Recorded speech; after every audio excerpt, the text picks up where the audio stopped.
നമ്മുടെ കയ്യിൽ എത്രമാത്രം സമ്പത്തുണ്ടെങ്കിലും അത് തീർന്നു പോകാം. എത്ര ആരോഗ്യമുണ്ടെങ്കിലും, എത്ര വസ്തുവയുണ്ടെങ്കിലും, എത്ര പണമുണ്ടെങ്കിലും, സ്വർണത്തിന്റെ ശേഖരമുണ്ടെങ്കിലും, ബാങ്ക് ബാലൻസ് ഉണ്ടെങ്കിലും, എന്തെല്ലാം ഉണ്ടെങ്കിലും അതെല്ലാം തീർന്നു പോകാൻ അധികം സമയം വേണ്ട.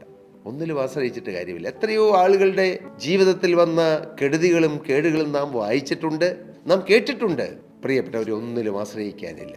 ആശ്രയിക്കാൻ ഒരാൾ മാത്രം, അത് യേശു മാത്രമാണ്. ധാരാളിത്വം ഉണ്ടായവന് മുട്ടുവന്നു തുടങ്ങി. ദുഃഖത്തിൻ്റെ കാലം, ആനന്ദം നഷ്ടപ്പെട്ടു.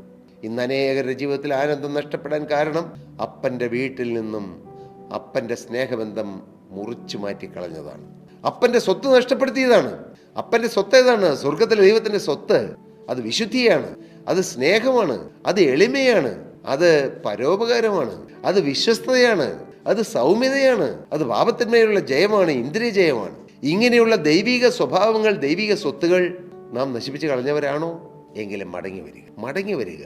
മടങ്ങി വന്നാൽ നമുക്ക് ആനന്ദം തരാൻ യേശുക്രിസ്തു നമ്മെ കാത്തിരിക്കുന്നു.